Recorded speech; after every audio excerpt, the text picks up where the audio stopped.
have asked Alana to open with a karakia, please. Ai. Ka inoi tātou. He honorea he kororia, he mau ngā rongo ki te whenua, me ngā whakaro pai ki ngā tangata katoa. E ihoa, mena ki tia mai mātou i te ao i te pō, ai ki runga tēnei hui. Ake, amene. Amene. Thank you. Are there any notices? No notices? Apologies. We have one from Henawai, and we also have, she happens to be in Fiji, where it's absolutely warmer than where I'm sitting right now. And we've got Martin Williams, who's our alternate. He also could not make it. And we've got a late apology for lateness from Rick Barker. He'll be about 20 minutes late.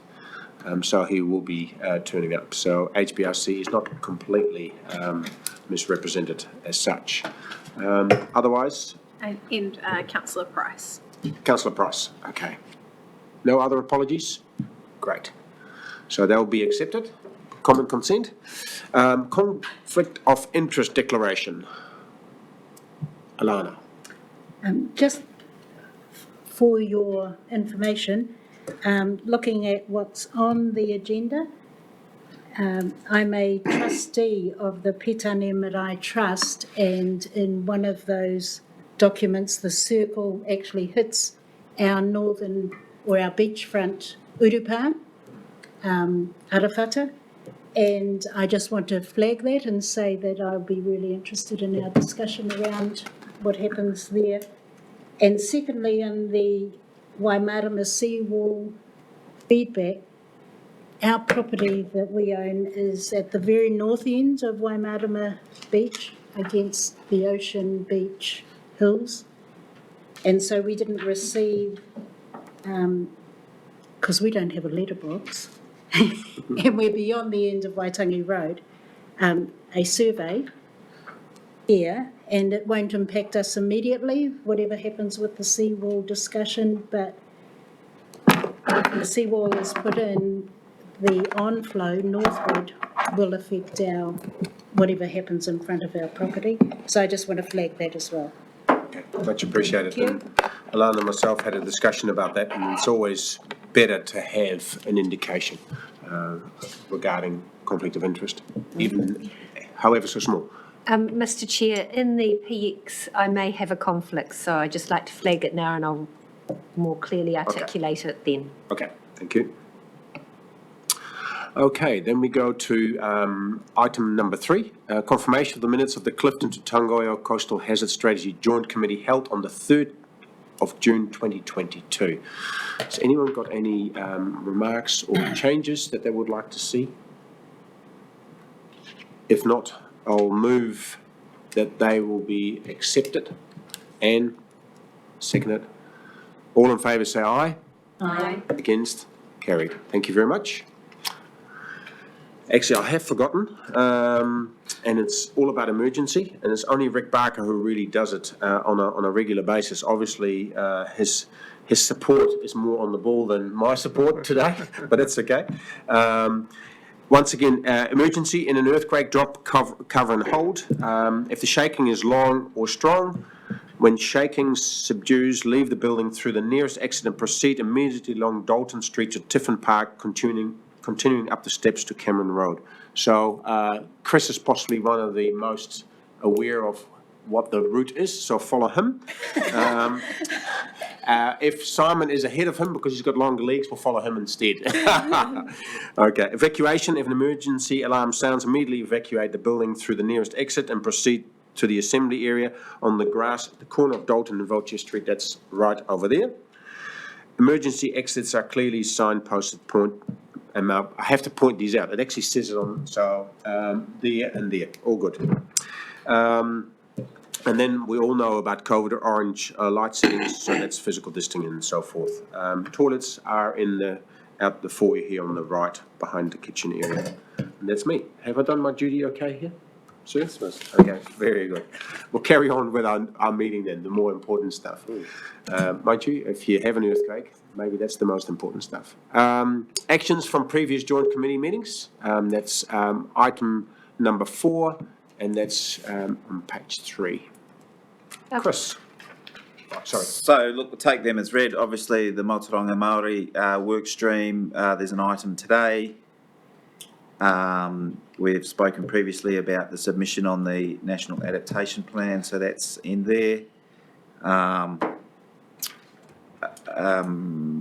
than that, we continue to connect with the RMA reform and national risk assessment, and we'll, I guess, advise what we're doing in terms of those submissions and engagement with this committee. So that's really, in a nutshell, nothing really to report back, but happy to take any questions.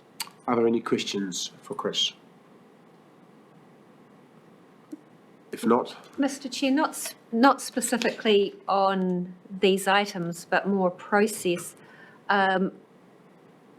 I'm interested in another item being discussed today, so I'm not sure where that fits in. Is it a minor item not on the agenda? It's actually the email I sent you late last week, which is around what the future, really after a one-pager of what the timelines are, where the approvals fit in, because things have changed with the change in how we're consulting. okay. So I've asked Simon under his project manager's update to actually discuss that, and then we can discuss what form it should take. Lovely, thank you. Okay. That's a great place. That'd be great. Thank you. Okay, so if we can, have I got a mover for the actions from the previous joint committee meetings? That we accept those? Alana and Malcolm? All in favour say aye. Aye. Against? Carried. Then we go to, we have a deputation, and I'll just lead into this. So normally we, as a joint committee, we haven't had deputations, but it's up to the chair to actually decide whether he can actually allow that. Up to 2 members could speak, up to 10 minutes, but once again, that's quite loosely. And so when I got the request via Tanya Kerr, that there was some angst out there after our Tonkin and Taylor report, and then the media taking up the press release from James Shaw, the adaptation plan. There was a lot of angst and a lot of unknowns in the media, and there was a lot of going on social media and also via email of people who are really concerned, not knowing what the future will look like.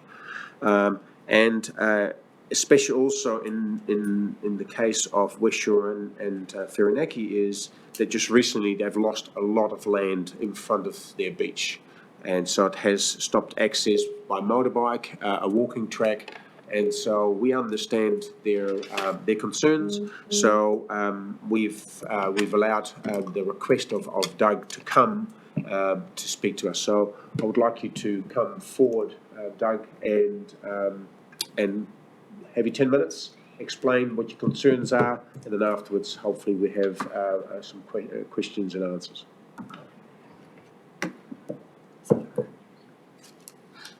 If you can just introduce yourself, where you are, and sort of who you represent, that would be really great. Right. Anywhere. Yeah, that's fine. The light was on there, so. One of my instructions this morning from my wife was don't mumble. So I'm here sort of by invitation, I guess, from Jeff, and from conversations with Tania earlier. There was an event out at the beach that affected some of our beach. Not quite as scary as you might think. The motorbike track, I think you talked about, Jeff, was a ramp that was made by the residents many moons ago. The bottom of that disappeared, which means that we can't take a quad down there now. But that's the major impact for most people, because that was used fairly regularly. Nobody's bothered to put anything back on it at the moment. They're all too scared to put anything on the beach. People are watching. Anyhow, so I've come today on Jeff's invitation to let you know some of the impact that's happened to people out at North Shore Road and Hutakawa Drive, which is the new street behind us, and the impact of the report that was released in the end of July. So there's a continuum of feelings out there which range from very little knowledge about anything regarding coastal erosion and sea rise and climate change, to people who have an intense fear of losing everything, their life's work. People have bought out there recently, and they're talking about possibly losing everything with the proposed possible retreat. So the people are talking about selling immediately and moving to Australia, getting the hell out of it, because they don't see any future where they are. Long-term plans have been basically destroyed because of the possibilities that may come from the next 20-odd years. Other people are concerned that 100-year strategy has been brought forward so rapidly, and that's taken them by shock. Other people have no idea about the Coastal Strategy Committee, either any of the Tonkin and Taylor reports that have been done over the years. They're worried about losing values on their properties, perhaps possibly reducing to nothing over the years, and not being able to get insurance. Some are still heavily mortgaged, and the chances of recovery from possibly having to uplift their houses they'd never recover financially. I was called, I've been rung, I've been approached in the street, I've had people knock on my door asking what's going on since this report came out, and they really do know very little about it. One of the complaints is that where was it notified? Where do we find it? We can't find it. I've told them it's on the HB Regional Council website, but it is quite hard to find. So there's been a general concern about the lack of information that they've seen since the report came out. There's been very little follow-up on it or any other discussion publicly.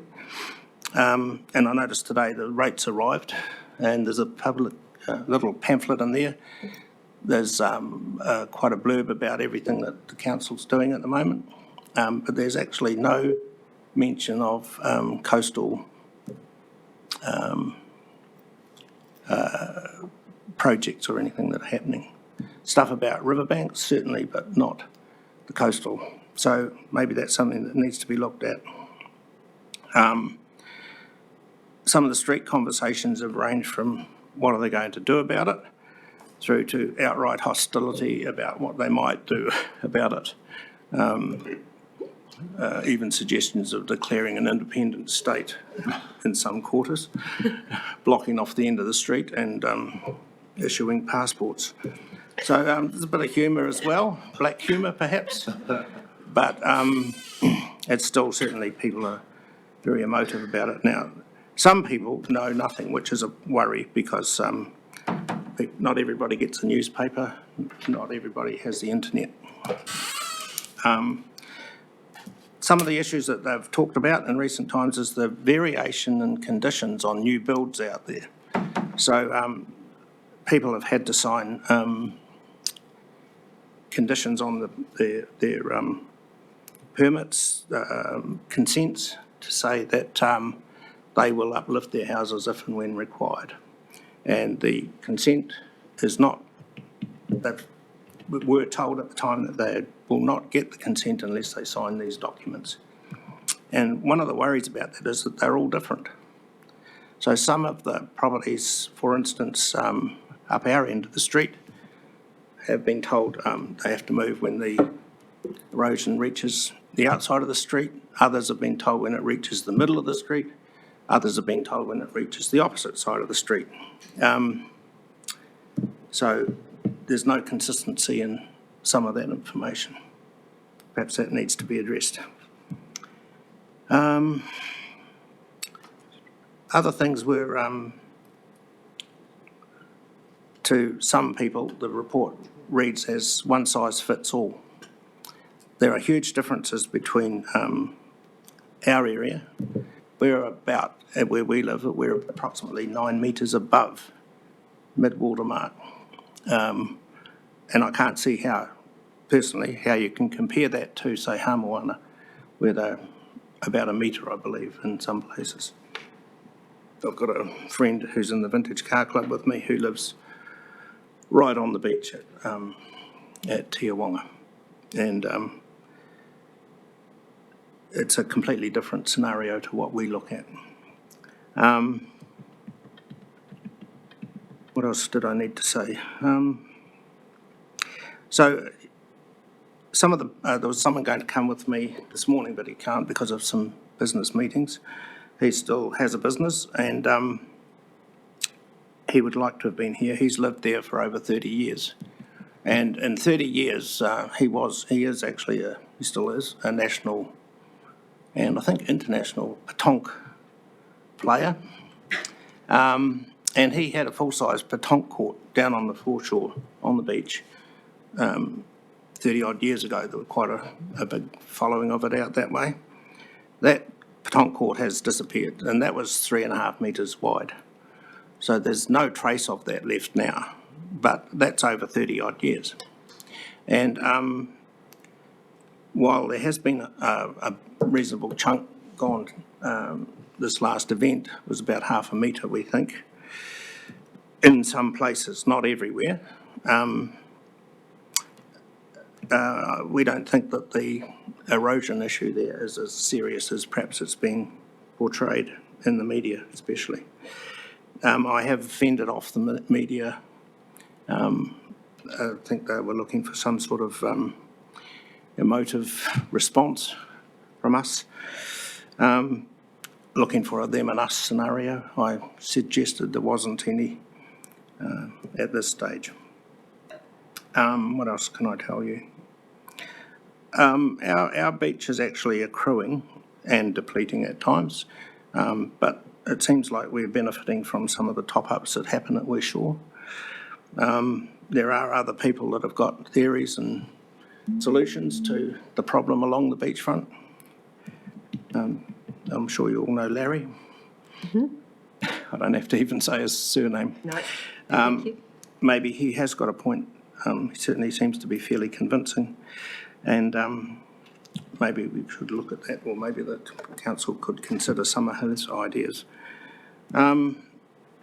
Yeah, so really that's about all I have to say, is that apart from what I've just said, is that there is a huge amount and significant distress amongst a good number of people out there now. And I had to pick someone up from the airport last night. I had trouble getting away from the little meeting I got called to down in the middle of our street last night. So, yeah, there's a significant distress and concern about retreat. Okay. Thank you very much, and you can inform your wife that you didn't mumble. We heard you loud and clear. And one of the key issues really that you talked about in the earlier part is that there is a lot of misinformation or no knowledge by the residents. You yourself being part of the panels, and therefore are well aware of what the strategy looks like, how we actually got to actually building that strategy. That's been really great. Have you got any solutions that in regards to how we actually can get the information out better? You think that would work with your particular community? Yes, I would. And I think it's happened in the past. There's been other reports that have come out from Tonkin and Taylor that had all residents mailed a information sheet where they could get copies of the full report, a slightly expensive version in colour, at a cost from the council, and where to get that from. I think a pamphlet drop for affected residents would be helpful, with perhaps some clearer direction as to what the council is proposing. One of the concerns that I didn't mention, and I've written here, is where are we going to go? There's no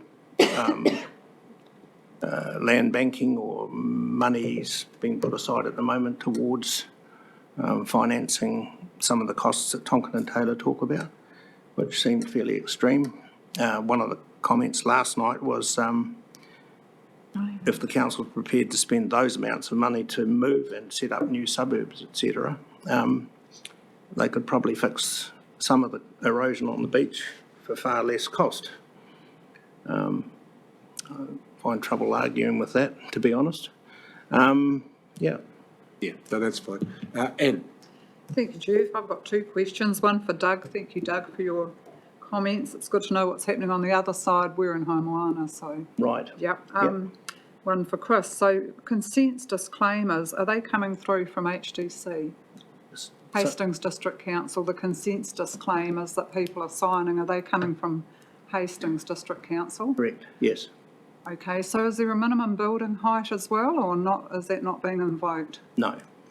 Thank you. And for Chris, just wondering, is there an opportunity to scrape the beach as there is on the other end? Or does that not happen?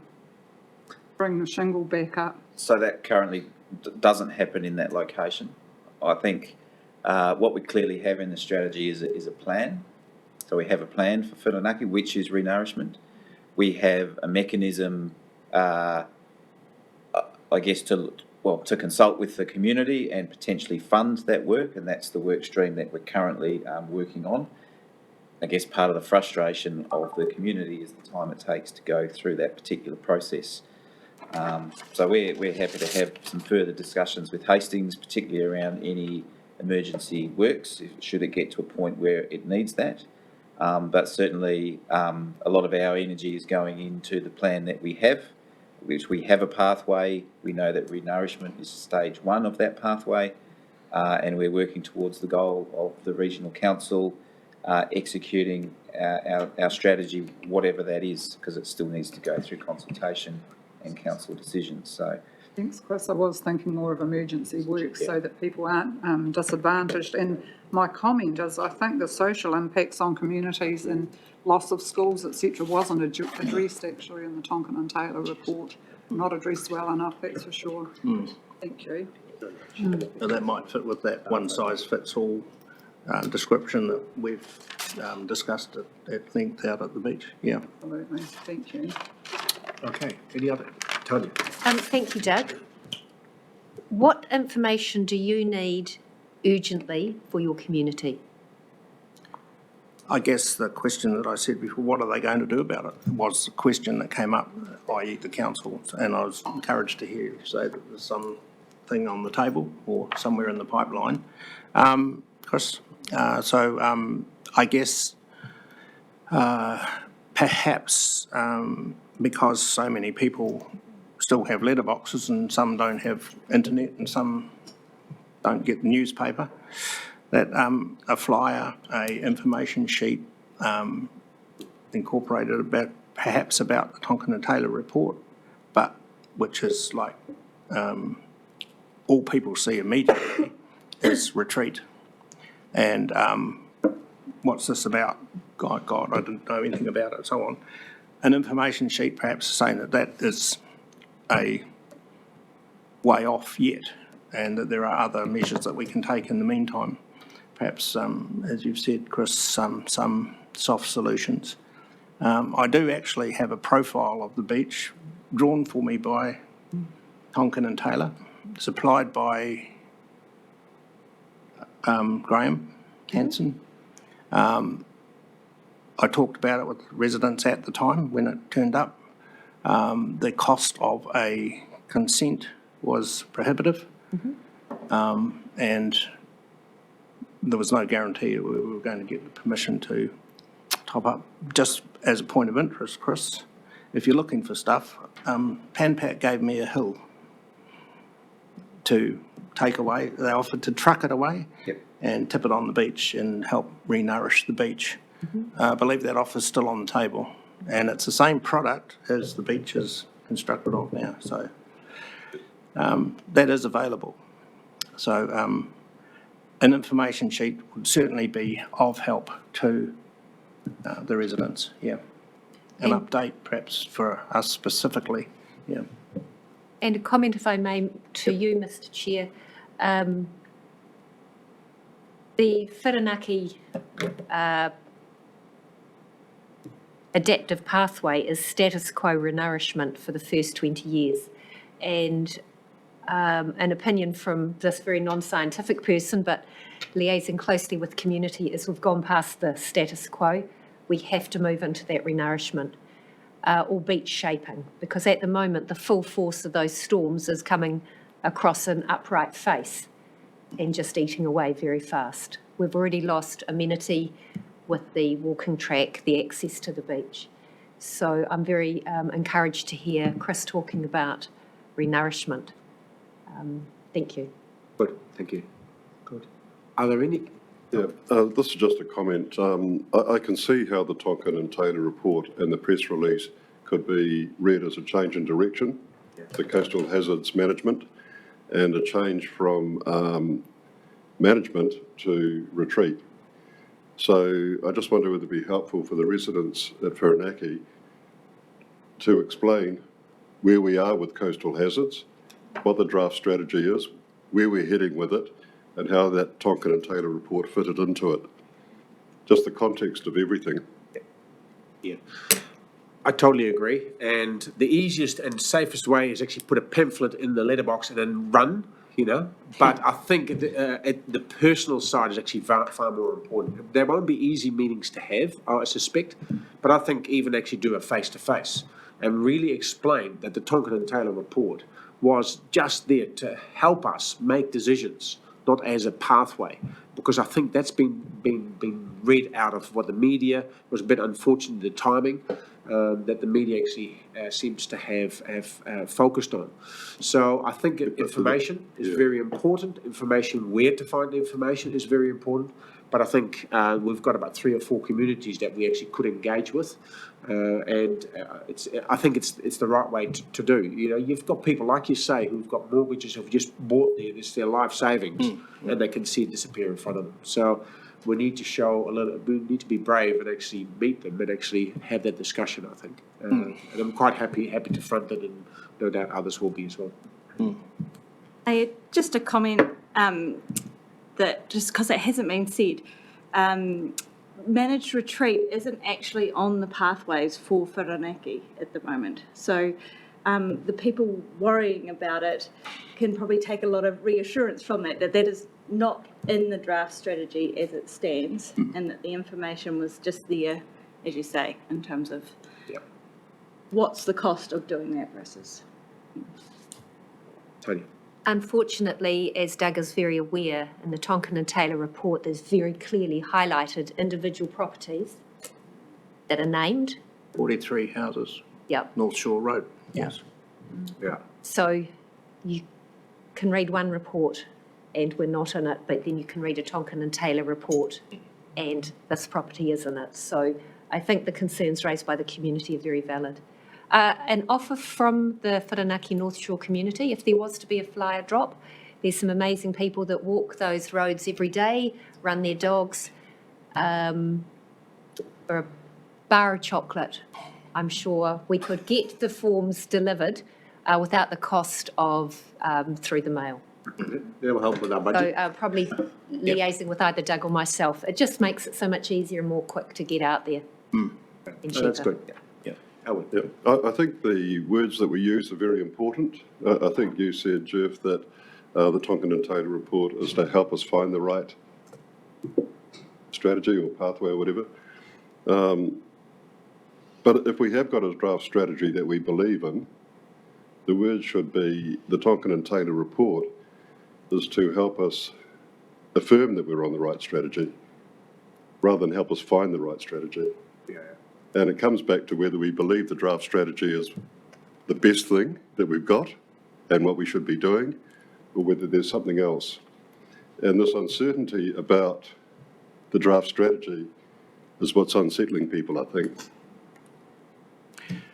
Yeah, actually, Doug. I think a lot of the initial reaction, people read that sentence in the report, which I think North Shore Road's fairly early in the report. 43 houses, North Shore Road, people locked onto that and, my God, what are we dealing with? Yeah. And didn't read any further. I'm guilty of that myself initially. However, further on, there is explanations and costs about how it might happen and so on. And I noted James Shaw on TV1 the other morning. I think the announcer on Breakfast TV said that James Shaw out in Wellington freezing his nuts off. It obviously looked very cold, but he was saying that how it may be financed would be through government, local government, and possibly insurance companies as well as homeowners, but he had no idea how it might be financed.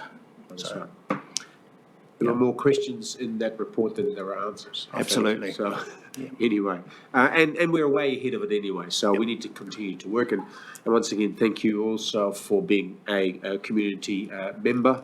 Continue to provide your input into that on behalf of your community, which has been really helpful and has been really great. And this has been an enjoyable journey thus far, although it already started way before my time, but it's been really great.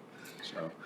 Thank you very much. If there are no other questions, I would like to thank you for your time that you've given us, and it gives us reality as well.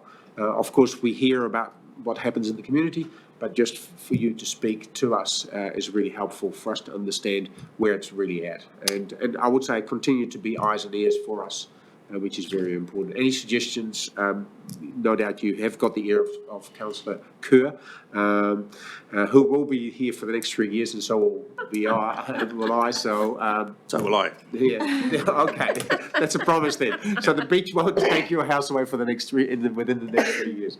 That's Sheriff, good. thank you very much for the opportunity to come and speak to you, and on behalf of everyone in our street that's spoken to me so far. Good. Excellent. All right. We'll be coming back to you. There's some actions going to be taken from here, and we'll meet with your community. Much appreciated. Right. Thank you, everybody. Good. Cheers. Enjoy the rest of your day. So I just want to make sure that we're not going to make a habit of having public speak to us in future, unless there is a topic that is dear to our heart and it needs to be sort of explained to us. We've got committees within our council that we often have community tell us what we have done and what they are doing and how we actually working together. This is the first time we've had a deputation, but I definitely don't want to make it a standing order on our meetings, because there is a lot of feeling and angst and concern, but also different views of how we ought to continue to build our strategies. So we just need to be careful of that. So if you are approached by a community that they've seen it maybe, that Doug has been able to give a presentation, that we actually just calm the farm a little bit on that. Any other questions on that? I see you looking there very worried. No, Tanya. I'm shaking a cough lozenge, that's probably right. Oh, that's what it is. Okay, no, that's fine. Okay, good. Now carry on to the next point on the agenda, which is item number 6, the future of our coastline update. Chris. Thank you, Chair. So just to take you through a couple of the key points. So we have had this consultation over the month of July. Had quite a narrow scope, and the question really was whether the Hawke's Bay Regional Council should, in principle, take charge of the coastal hazard adaptation for the coastline between Clifton to Tangoio, subject to confirming the proposal through its long-term plan. So we held that over a month. We sent out over 3,500 postcards to the coastal areas and also down to Waimarama, informing them of this consultation. And we also had a program, Facebook ads, LinkedIn ads, promotion through public notices, Bay Buzz, social media, and our website. And also our Hawke's Bay Coast e-newsletter. So in total, we got 59 submissions back from the community.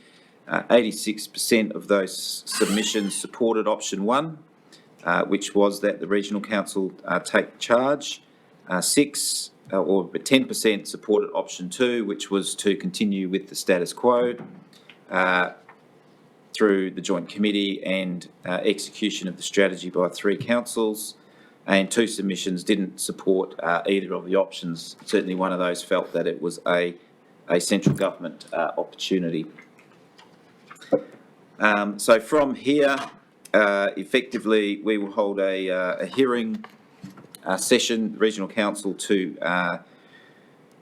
listen to some of those submissions in person, and that's happening on the 23rd of August, and then the Hawke's Bay Regional Council will deliberate on that consultation on the 31st of August. And note under 29, there is scope for this committee to provide a statement or recommendation into that process. So the committee should consider, I guess, whether they want to put a position forward. And that's really it. Happy to answer any questions, Chair. Okay. As they normally do when they have crime interviews, then Inspector so-and-so has just joined the interview room, and we've just been joined by Councillor Barker. Thank you. Welcome. Welcome. Tanya. I'm seeking a little bit of guidance. My husband is very good friends with Dixon's neighbour, and that gentleman's quite worried about the coastal erosion. So my husband has put in a submission through this process, and essentially in support of his good friend. I don't see that there's huge conflict, but I just wanted to raise it with the committee. No problem. Noted. Thank you. So regarding your comment that this committee could supply a statement, what benefit would that be to our, as you know, just a general knowledge question for the chair? So we've obviously been through a consultation with the community and got a bunch of feedback. It is ultimately a decision of the Hawke's Bay Regional Council to form a decision around that consultation, and I guess the benefit of the Joint Committee making a statement, it could either support the sentiment of the community so far, it could reinforce certain aspects of it. That's really up to the Joint Committee, or it could decide that actually it's run well or whatever. There's no specific comment. So it's a little bit unusual, but the door is open for the Joint Committee effectively to provide feedback into that process. Question for you. So for us to actually provide a preferred option, is that not already a statement by the Joint Committee that? So it already has been a decision of this Joint Committee that it supports the proposal that was being consulted on. I guess all we're saying is we do have a Joint Committee. There is an opportunity to influence the decision of the Regional Council. We're just highlighting that opportunity exists. But you are correct. This consultation really was the result of a decision of this committee and a result of decisions of each of the councils involved. Mr. Chair, I'm always a great believer in making it easy for any committee that meets, and I think if we provided them with a one-page document that pulled out the relevant pieces of the QC report and relevant pieces of any recommendations that we've made, essentially as a summary document saying this is what we've done, this is what we agree. I don't think we need to re-meet to re-debate, because it's quite clear, but I think a one page from you as chair going, this is where we got to, here's the QC recommendation, etc., would be of value, immense value to councillors that may not have been part of this process. I think it would be really recommended, strongly recommended. Thank you. I agree with Tan, but my concern really is over the returns of submissions. This is a hot topic, and it was targeted at people who are really concerned, and we get 59 submissions, which out of how many thousands, 3,700 people who were contacted, and then there was the Facebook and LinkedIn and other platforms. So just wondering what we're going to come up against with when we go to full section 16, actually. It's going to be interesting. So that was just a comment, really. Or not up against, because the numbers are low. Yeah. Yeah. Fair enough. It is for the comms team, it is a real conundrum, Mike, actually how to actually get in front of people, to get them actually engaged. And you hear that a little bit from Doug as well. You know, people actually live on the coast. They know that there's actually a draft strategy happening somewhere. They should know, because that's where they live. And we talk about it often on Facebook and so forth. And they're still oblivious because they've taken their eye off or not even seeing it. It's not visible to them. I think just to add to that, there's certain demographics like new people into communities. Te Wanga has a big turnover at the moment. Also ones that aren't invested because they're not on the beachfront and so they take no notice. So I'm not quite sure how we actually raise the bar for them so they do understand what the implications are going to be on any submissions or decisions. Something we always struggle with, really, to get in front of people. And people are busy. Rick. Well, I have a slightly different perspective. I'm actually quite gratified that there's low numbers. I think that people understand what the issues are, that understand what the thing is, and if they had some complaints, they would say so. I mean, you can interpret it as apathy, or you can interpret it as a quiet, silent tick by people think, well, this is pretty reasonable. I haven't heard anybody yet complain about what we're doing. We had 1,000, just reading through the paper, we had about 1,000 and something page views on Facebook. So that's a reasonable number. And out of that, we've got 51 submissions. So maybe there's a bit of truth to what Rick is saying. I'm not sure. Or people just don't like making submissions. But if they're hot under the collar about an issue, they will. That generally is the case. We're talking maybe silent majority. But at the same time, we need to continue to be out there. We heard it today from Doug that actually there are members of the community who live in this particular space that actually are not aware, and we just need to make them aware that we're actually trying. And at least we're trying, then the community people like Doug will actually explain it to them. Look, they're trying to tell you, you're not listening, or you're not turning up. And we'll see these community meetings, how well attended they are. Okay, so Tanya made a suggestion, she's gone now.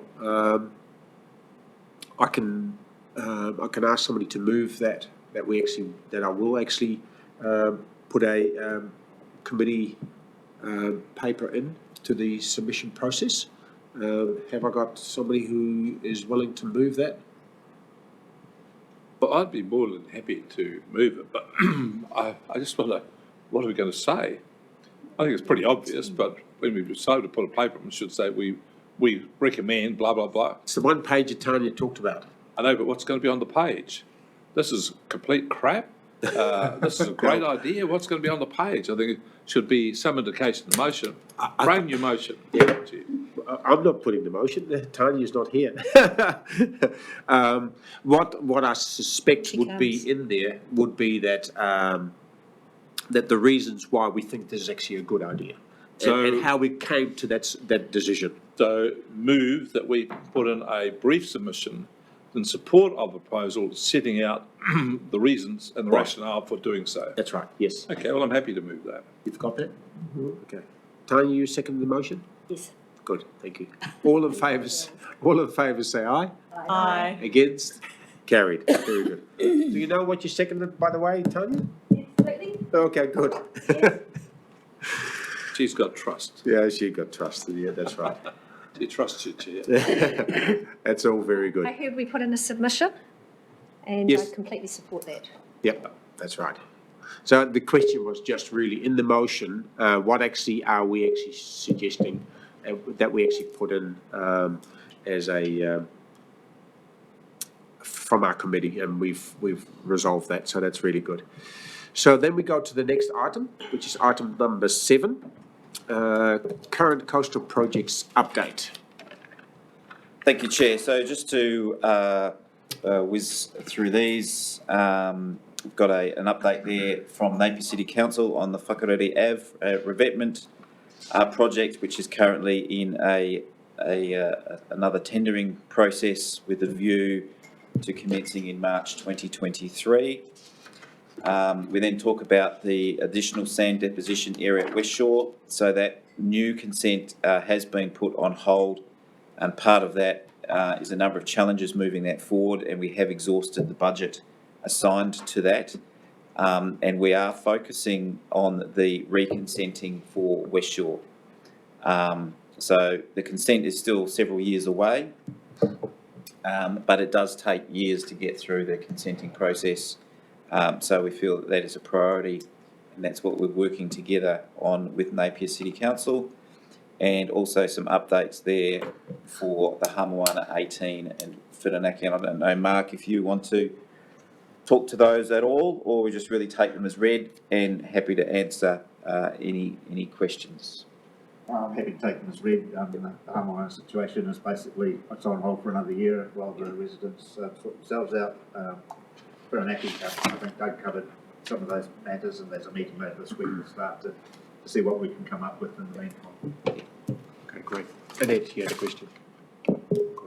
Yeah, thank you, team, for the updates. Just a question from me when I was reading through the sand deposition at West Shore, that it had been deferred due to other priorities, but you mentioned a budget shortfall. Could we, So do you have any yes, more? so there is a budget shortfall. A certain budget was assigned by both Napier and HBRC, and that's more or less been consumed. And then the other one is the West Shore consent, I think needs renewal in 3 years' time. We need to commence that process.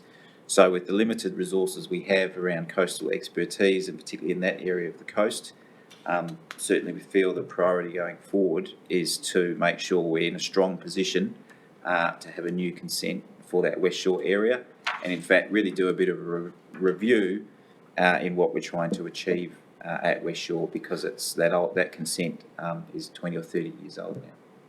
So through you, Mr Chair, do we think during that reconsenting process we'll look at alternatives for the way the deposition of the sand is managed? So there has been that discussion around near shore, offshore. So the West Shore consent will be focused on probably onshore. The strategy with the West Shore consent is not to totally change it.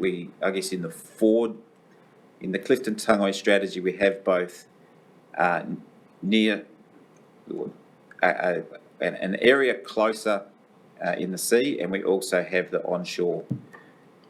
Our concern with this is to make sure we are well placed to have a consent in place and operating for a seamless transition. We don't get stuck in a situation where we don't have a consent for the ongoing shore-based material. We have an existing ocean placement consent. This simply was a new consent which was slightly closer to the shore and slightly to the south. So it's not as if we don't have an ocean placement consent. We do, and that is in place, I think, for 10 years at least. But we are focused on the priority of the existing West Shore consent coming to an end.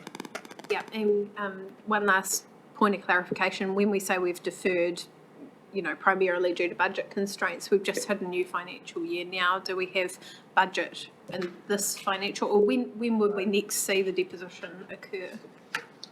So we'll probably pick that up after we've done the bulk of the work on West Shore. There was a specific amount assigned by both organisations for that activity, and that has expired.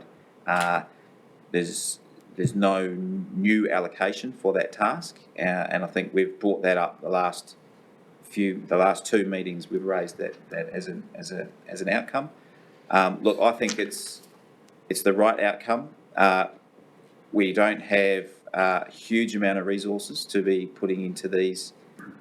It's a significant funding area as well in terms of getting the technical work done, and there is a huge amount of work to do to understand the environmental impacts, the cultural impacts, engaging with the community and all of those things. So it is a big piece of work simply to renew an existing consent, and it will probably take most of that 2 or 3 years. So what does the risk on the ground look like if we're not undertaking that activity sort of in the interim? So I'd say it's minimal. We have an existing consent for ocean-based placement of material.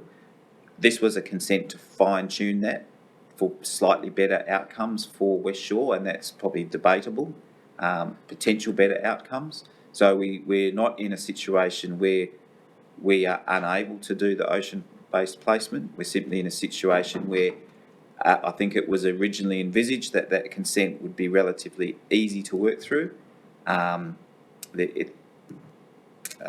Budget numbers are in the probably couple of 100,000. It will not be an easy process to work through. It'll be an involved and long process. So on the basis of that, we feel we need to renew the West Shore consent. Thank you. So the West Shore Sand deposition, that is actually from the surf club onwards? Look, I'd need a diagram. There's a very large square, which is the existing area for the ocean placement of suitable material.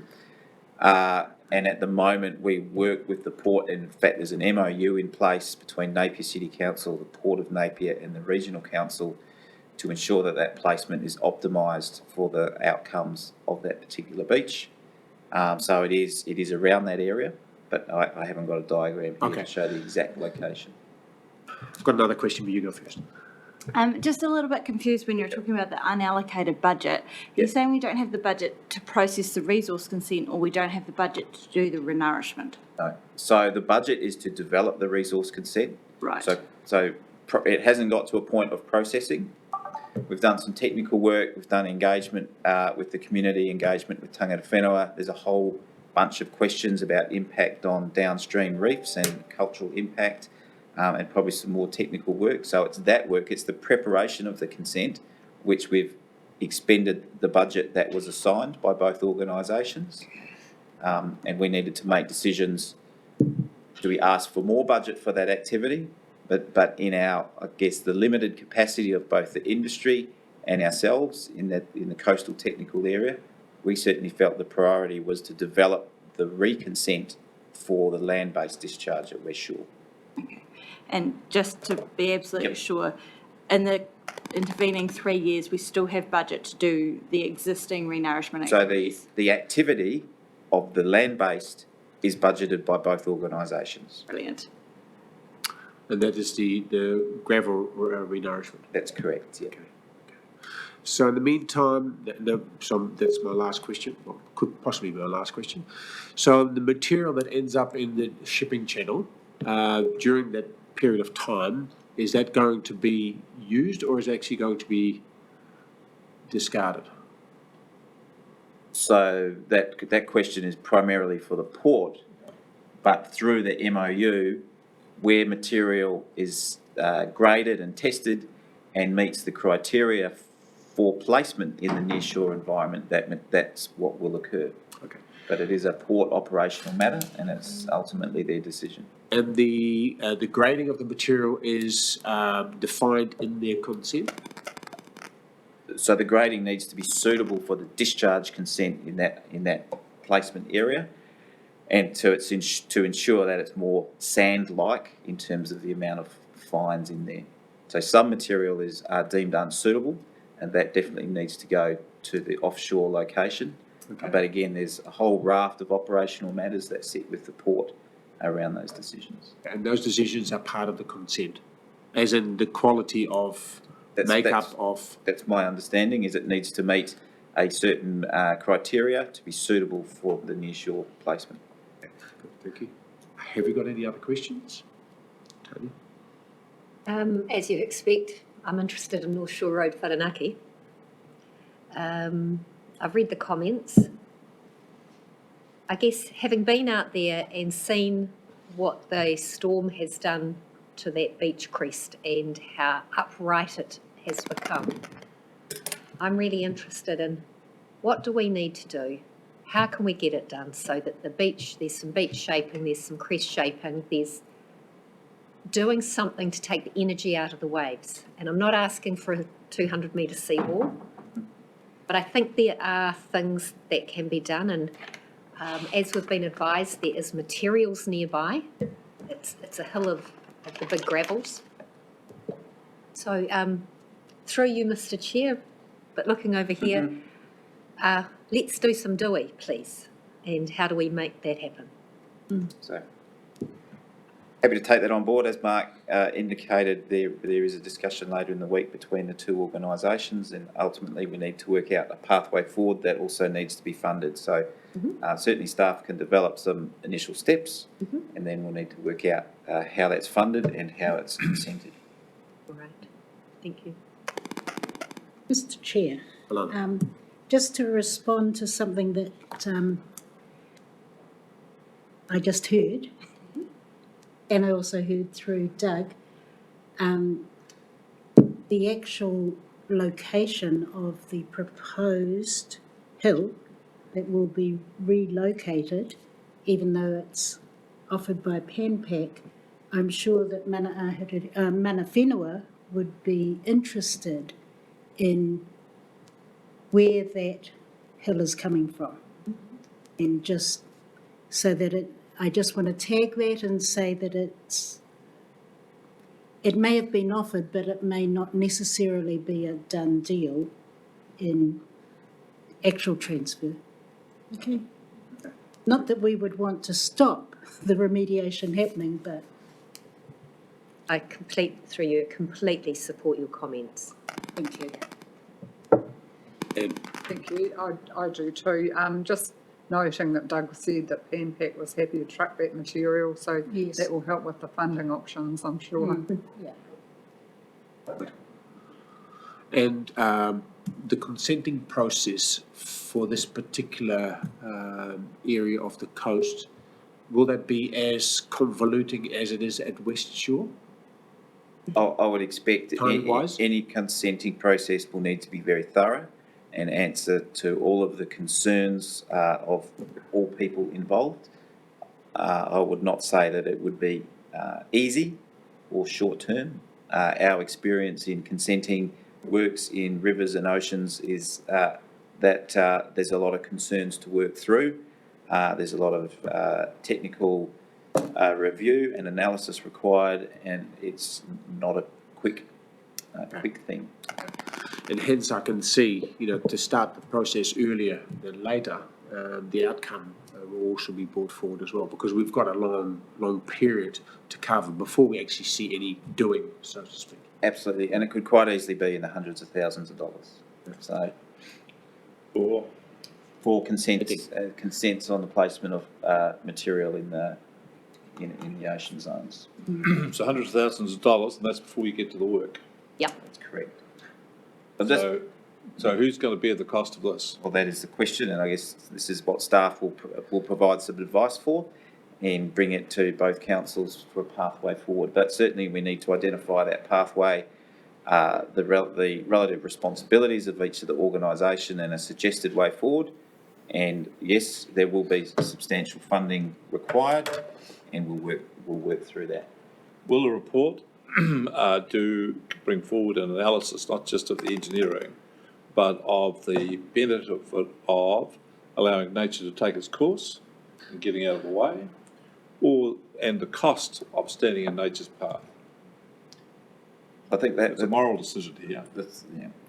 So initially we're going to have a quick look at it, come up with some opportunities to work forward, and then we can probably discuss it and then work out amongst ourselves the best way forward. But that's the answer to a different question that's coming at it from what I would regard as an engineering perspective. So I think before you do that, you have to ask yourself, what are the benefits and costs of allowing nature to do what it does, as opposed to having it intervening in nature with engineering solutions? Once you weigh up those and you then choose to have a look at the engineering thing, that's when you start to. But I want some discussion about the philosophical approach up front. I think we can incorporate that. Correct. Good. Any other comments, any questions? Tanya? I'm really interested in the finesse between a local tipping a trailer load, shall we say, of gravel over the edge of this very severe bank. Maybe 3 or 4 trailer loads so that they can actually access the beach. And when it triggers a consent requirement, because I'm sure somewhere there's an ability to do work without having to go through $200,000, 2 years of work, and in the meantime, there's access lost to the beach, there's a road decayed, there's amenity gone, and we are seen, all of us are seen as sitting on our hands because we can't do it, because the consent says we can't. But so that to me is a real challenge of speaking to the community who desperately want this work done. And in my heart, it's obvious we desperately need to do this work. And what we're doing is not a significant impact elsewhere. Yet I hear language of $200,000 to do a consent, and I really struggle with it. Got an organisation that assuming it is gravel that doesn't have value and mana whenua is happy for the gravel to be used, we can truck it from nearly over the road to make a huge difference to this community. And I hear $200,000 to do a consent. I really struggle with it. And I think I would like that gap explored between a community doing a little bit of stuff themselves. And quite honestly, if we gave the nod to the locals, they'd bloody well just go and do it without our intervention at all.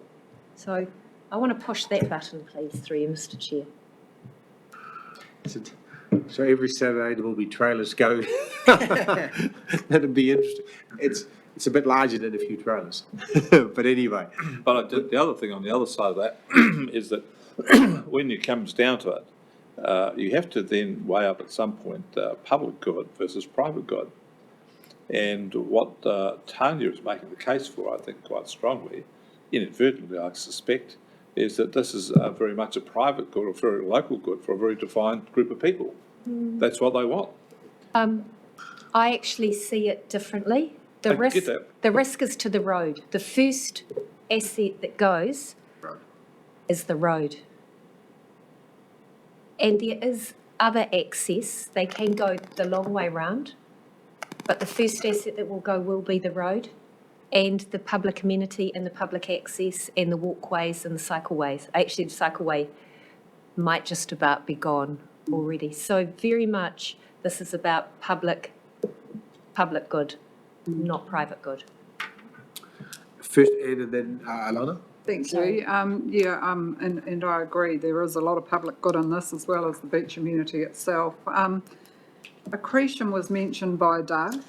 I'm just wondering, is anyone monitoring the accretion? Because certainly at the other side of the coast, we have the shingle comes, the shingle goes, depending on storm events and what's slipping and what's moving along the beach, and that's a similar dynamic down that end. I'm just wondering if that's being monitored. And again, I'm going to bring up the beach scraping, which did happen after that particular event, which compromised a lot of the beach, both ends.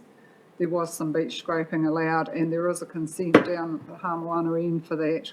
So I think that's, surely wouldn't cost $200,000 for a consent to just scrape a bit of the shingle that's already on the beach back up onto the crest. Surely. Chris. So just a comment. So the beach is monitored.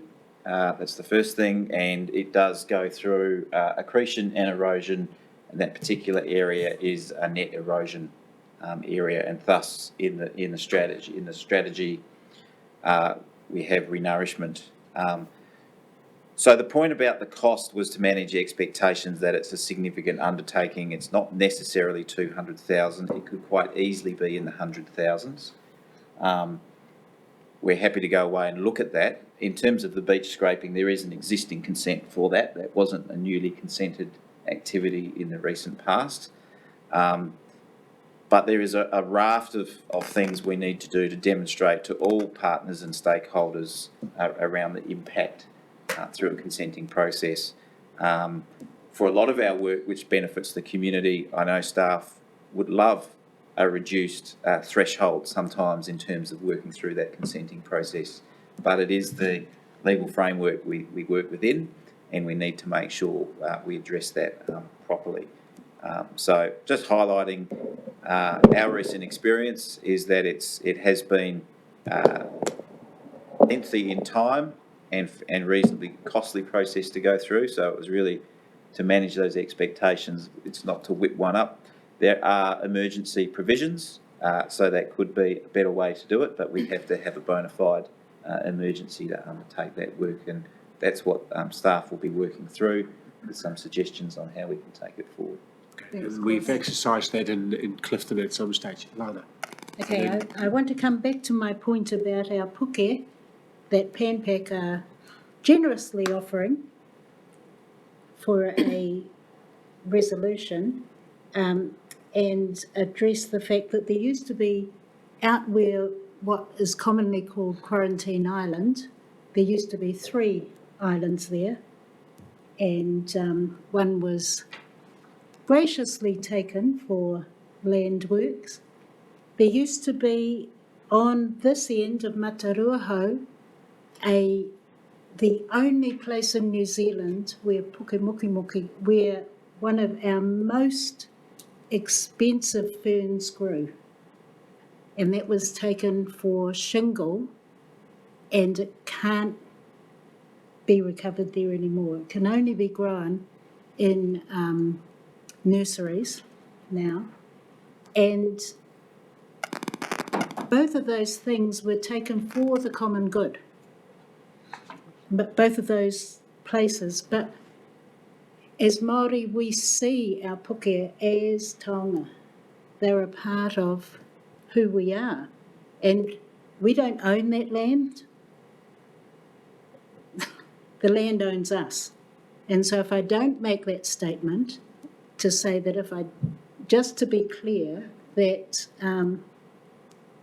I wouldn't want it to be ignored, that it is, yes, it might be the right makeup of material, but it's not necessarily an option to cut off my arm for the sake of a beach where I enjoy going swimming. Thank you. Good, thank you.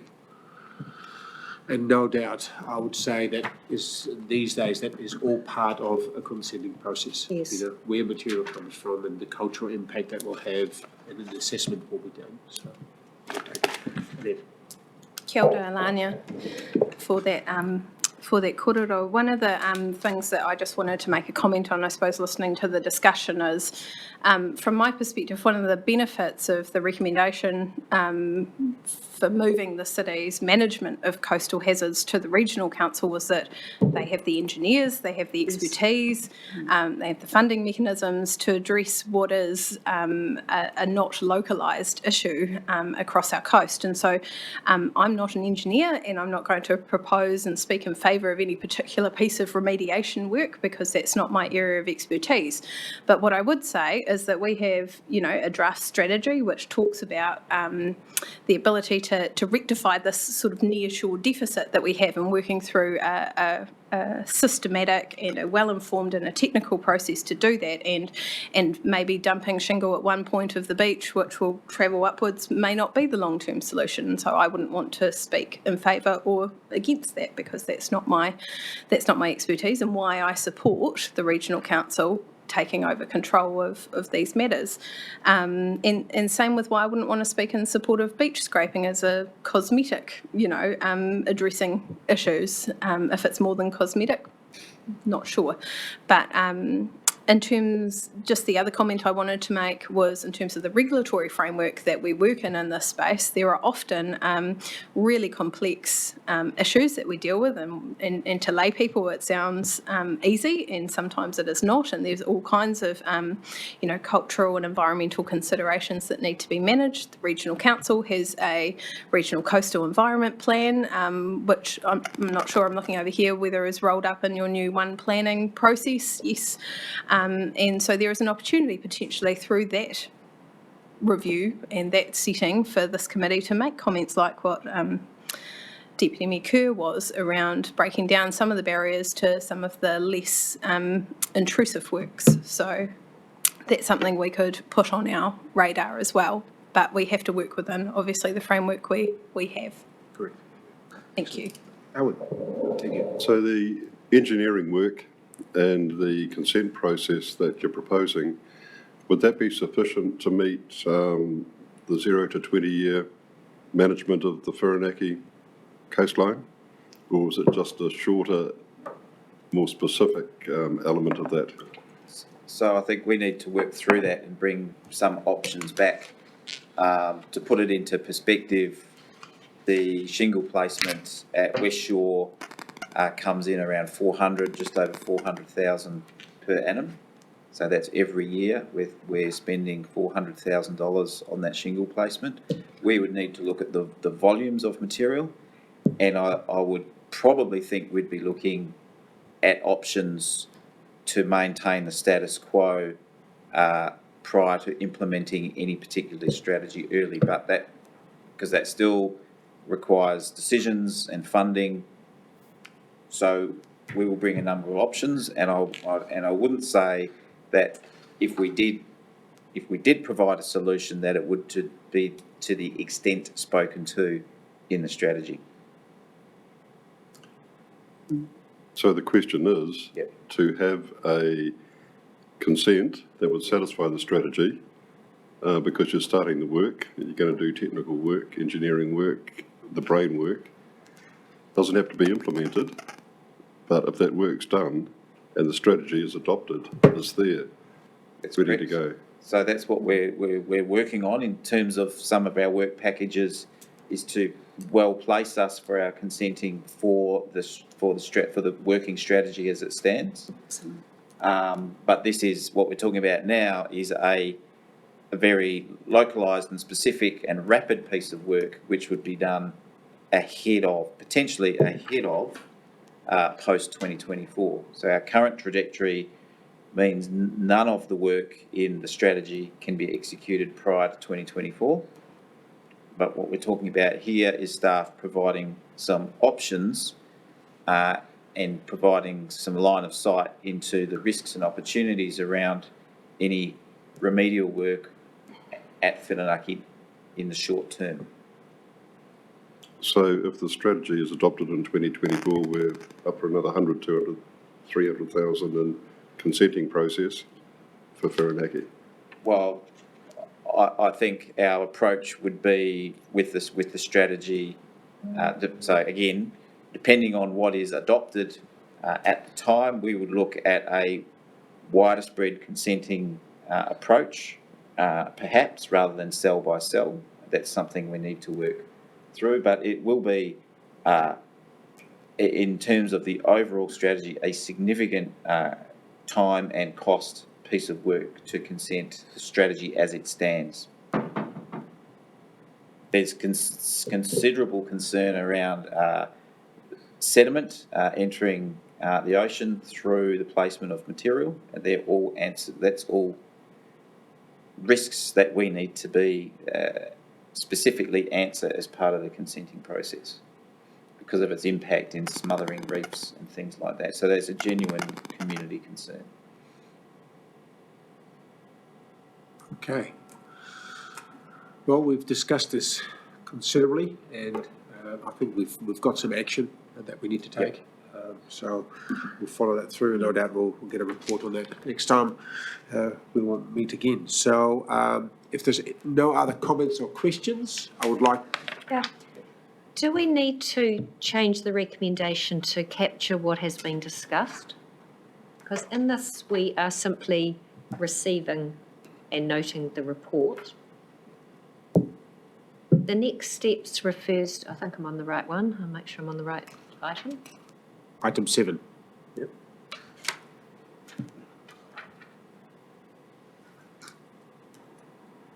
It's on page 14. So we're receiving that update, and it just doesn't capture what I think so much of what Chris has said. Well, Chris is going to meet with, you are going to meet with Napier So the staff are meeting later in the week, as Mark said, To start.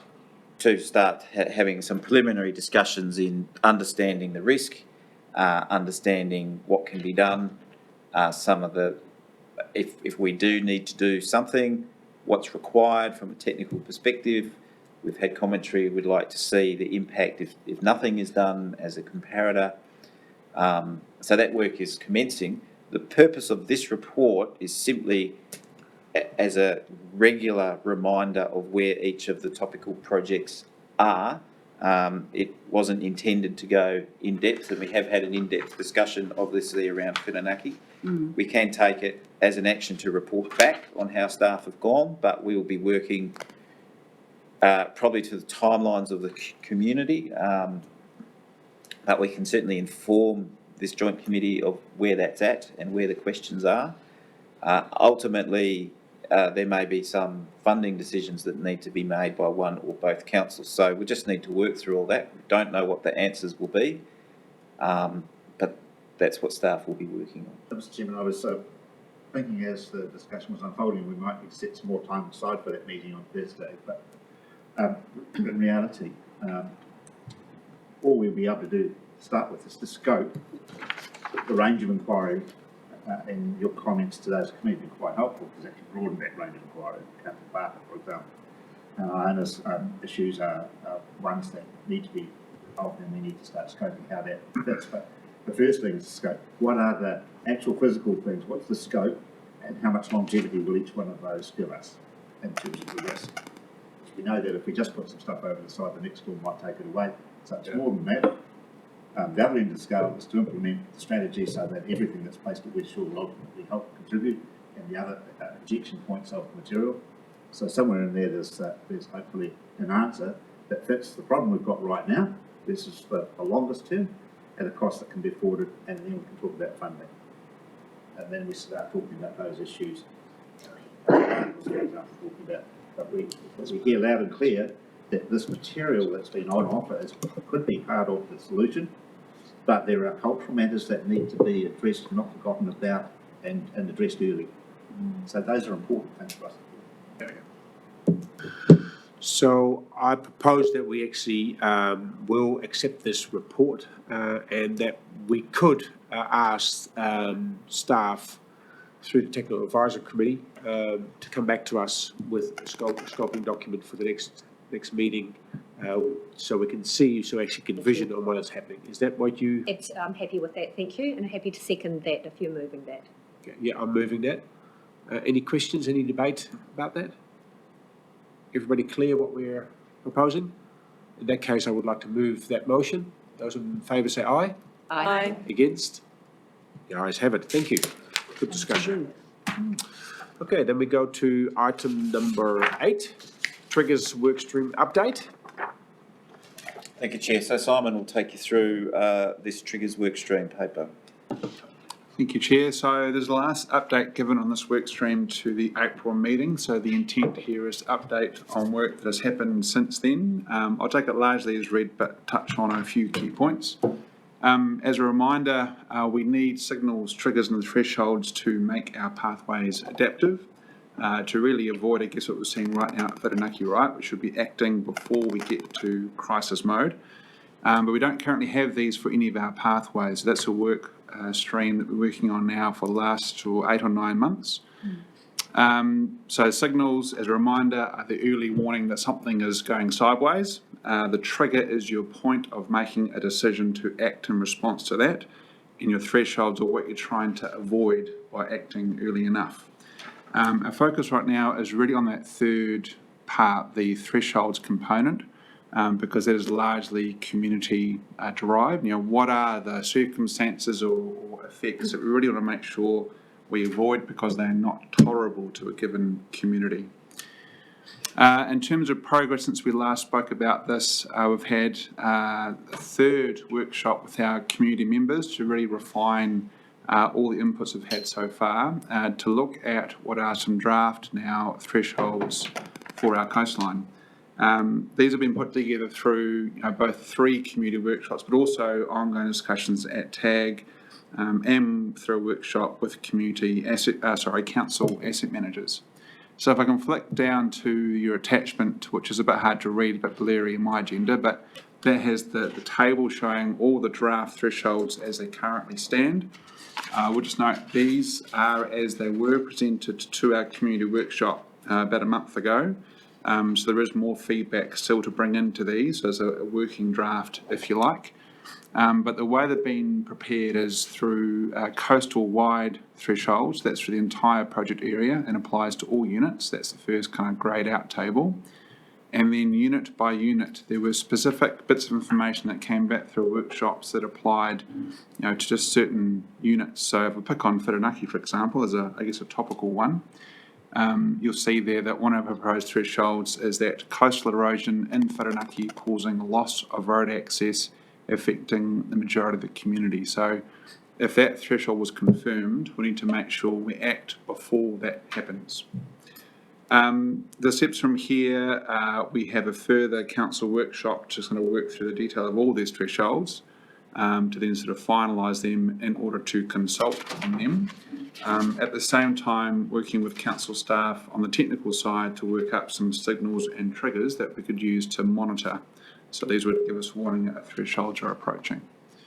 Happy to take any feedback or questions or even comments on the thresholds, Chair, but otherwise, hand back to you. Okay. Any questions, comments from the floor? Thanks. I found this really interesting. So just really wanted to understand where it came from. So these came from the community panel solely, or has this got expertise in engineering and science as well? It's a real mix. So it really, I guess, began with the community. So the first question we asked them was, can you think of all the possible consequences that might happen if nothing's done about coastal hazards? There's a big, long list of worst possible things. And those are really refined down through a bunch of subsequent workshops into what you see here. So I'd say it began with the community and was refined through a bunch of workshops, including with technical inputs. Thank you.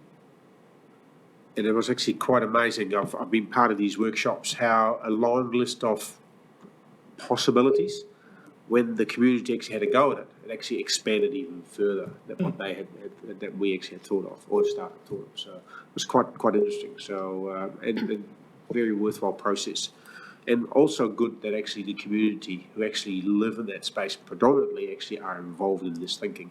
And we hope that it will disseminate somewhat further out, but obviously it hasn't happened, otherwise we wouldn't have had Doug talk to us this morning in regards to his community. Yes. So when I see the monitoring method, so page 19, that graph, that chart, it says 30% of the community consider significant loss of amenity has occurred, and out to the right it says community regularly surveyed by councils. Is this something that we are going to do in the future? Is this something we should be commencing now? Is this something we've already been doing? It's a great question, because lots of this stuff, the better your data set, the more well informed you are, right? So really, a lot of these things are sort of trends over time that you're looking into. I think to answer you though, the thresholds currently are still draft. That's a good example of one that the community have said, that's very subjective. How do you even begin to measure that? So we're trying to refine some of these a bit more. But I would suggest that once we've got a final set of thresholds, once we're clear which council is leading this work and some more building blocks in place, I think we should start some of these things sooner rather than later in a perfect world. Another question. And does it seem that just one of these thresholds triggers a response, or is it 3 of the 10? Because if I was to be a bit bloody minded, I would look at that one and go, I'm sure I could get more than 30% of that North Shore community to say that there's the road is at risk, and it would trigger. I'm not sure that we want it as pointy as that. So that's why I'm just trying to understand a little bit more around how these thresholds are to be used so that we can socialise it with the community. They don't look at this document and go, right, let's have an uprising. Let's get 40 houses to sign up. We're going to push go. Yeah, it's a great question. So I think two things. One is these are the end point we're trying to avoid, right? So if we do our job well, none of these things will happen. In likelihood, some probably still will, but the goal is for none of them to happen. The trick will be defining triggers that, I guess, not force, but trigger some action to avoid them from happening. And this is where I think the real science and art of this comes in. So as one example, if the response was renourishment, the trigger might need only, 12 months or 2 years of lead time to go and do that thing. If the response is retreat, you might need 10 years of lead time to get ready for that. So I think to answer your question in a roundabout sort of a way, keep in your mind, these are things to avoid. The triggers are being worked on now. That's almost the harder bit, I think.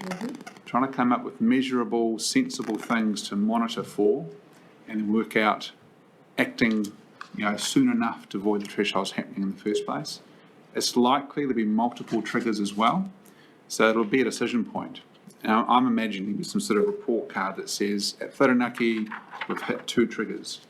And we'll come to a councillor group and go, do we act now or do we not, and recommend something. So I think it will be not absolute, but more of a guidance on future action. Thank you. Good, excellent. It's definitely very interesting work because this is almost the doing part we get to. Not quite, but we're getting closer. So it's quite good. If there are no further comments or questions, then I would like to move that we receive and consider the Triggers work streams update. Have we got a seconder? Hayley, thank you. All those in favour say aye. Aye. Against? Ayes have it. Okay, then we go on to item number 9, which is on page 29, Matauranga Māori Workstream Development Update. Thank you, Simon. Or Thank you, Chair. Me again. So this is really to update. We had a good discussion in our last meeting some months ago on the Matauranga Māori Workstream. The intent really with, as you might recall, with standing this one up was a couple of aspects. One was that we had not been overly successful so far in really integrating the views of tangata whenua into the strategy.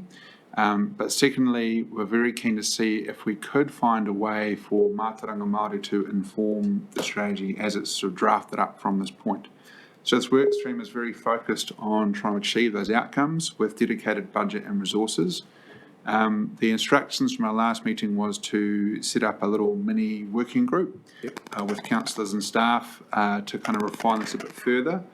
We've had a couple of meetings of that group since our last joint committee. It is still a work in progress. We have come up with a list of, I think there are 5 or 6 potential contractors that may support this work with extra resource and capacity and expertise. We've come up with a bit more of a refined list of, tangible outcomes, which I've listed here in the paper, with 3 of them. One is that there's a cultural values framework developed for the whole coastline, likely by PSG area, to really capture what is valued by tangata whenua on the coast, and really the view of looking at how could they have application not just in the strategy but across a bunch of different things that councils are working on. The second key output we talked about is a Mātauranga Māori implementation and reporting plan. So once the values framework lands, basically giving a plan and saying how will we respond to that and report on success. And the third tangible one is a monitoring plan where we're looking to come up with a way to initially establish a baseline around what's out there now that's of importance to tangata whenua, so we can check how that might change over time, particularly in response to changing coastal hazards or the things we do in response to those hazards. So it is very much a work in progress. I have a meeting, I think it's this week actually, with the Kotahi Plan team to try and integrate some of this across with them. And we'll keep reporting up as we go. I would expect by the next joint committee to have a draft scope to bring back. But that's the update, Chair. Happy to take any questions. Great. Have we got any questions? None? Good. We look forward to the update at the next meeting. Oh, sorry. Very quiet spot. I'm not sure where this, it might be a separate agenda item, but at the last meeting, I requested consideration be given to funding our Māori partners, because as a council, or as councils, we lean very heavily on them for their particular expertise. And especially when it's around consenting or building plans, we fund our stuff, but then we turn around and lean very heavily on our Māori partners. So I'm not sure whether it's within this item it should be raised again, or whether it's picked up in the subsequent item. I do remember reading it in some part of the agenda. And the other part is, if this plan, this Matarangi Māori Workstream plan is going to be used for kotahi, is there potential to grow the people that are sitting around that working group? Thank you, Chair. So the first question on resourcing, yes. So two things. One, I have stolen a bit more budget to put into the pot for this, to provide for that. And secondly, it is listed in the draft scope as a I guess, a thing we're trying to achieve, to make sure we are not expecting, volunteers, I suppose. We're going to try and resource that involvement. So that's been responded to, but still sitting in the draft scope, which you'll see at the next meeting, all going to plan. So yes, you'll see that there. On the kotahi side, so we are, I guess we're benefiting from a few things. One is that the HPRC's partnership team is supporting us in this work, and they're across both projects. Secondly, we are talking regularly with them, and I guess the way it's framing up is this might be a bit of a pilot for the wider kotahi plan.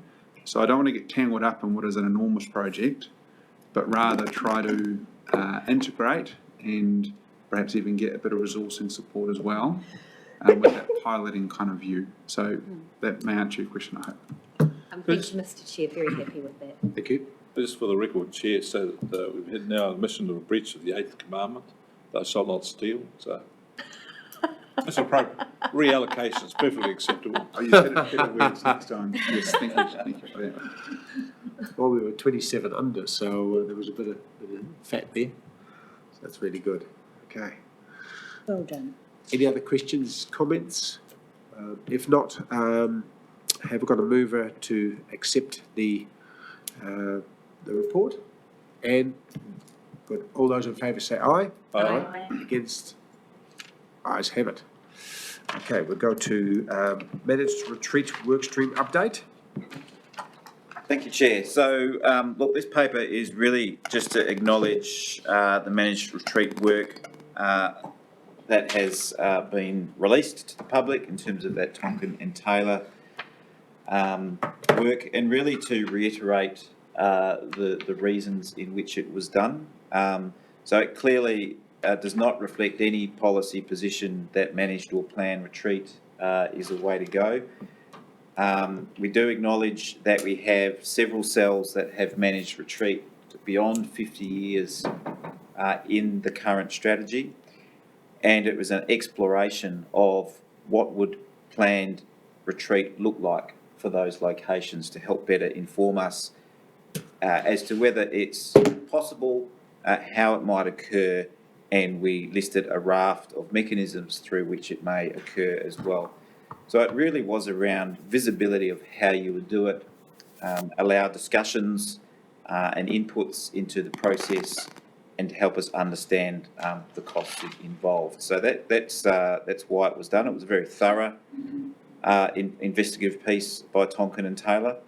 And the other use, of course, is we'll shortly be going into a formal consultation process through a Section 16 into the next LTP.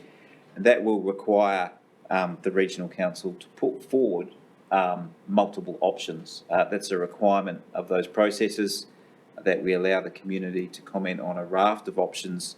And one of the options that's very likely to be expected to be put up is to let nature take its course, what would happen, and then how would we plan a retreat. So it does allow for those discussions, but it does not signal a change in the strategy, and we do need to acknowledge that at least 3 of the pathways have a managed retreat beyond the 50-year pathway. So it's a great document for discussion, really acknowledging that it's now out there, and councillors have been through it in great detail previously. So happy to answer any questions. We already have one. Ed? Okay, thanks, Chris. Just a question on letting nature take its course. Does that do nothing? Is that the same statement? So- Because it's not actually in the strategy. So to clarify, that would be a slightly different option. Do absolutely nothing and let nature take its course with no planned. It's not actually in the strategy, though. It's not currently in the strategy, but it's something that we may have to comment in a formal consultation process around what those options are. One of the options always has to be do nothing. That's right. Anyone else? Two quick questions. I would really appreciate a refresh on how England did it. Now, that must have been a couple of years ago. We had a presentation around, and I think it was very much nationally led rather than regionally or locally led. So if we can dig that out, that would be great.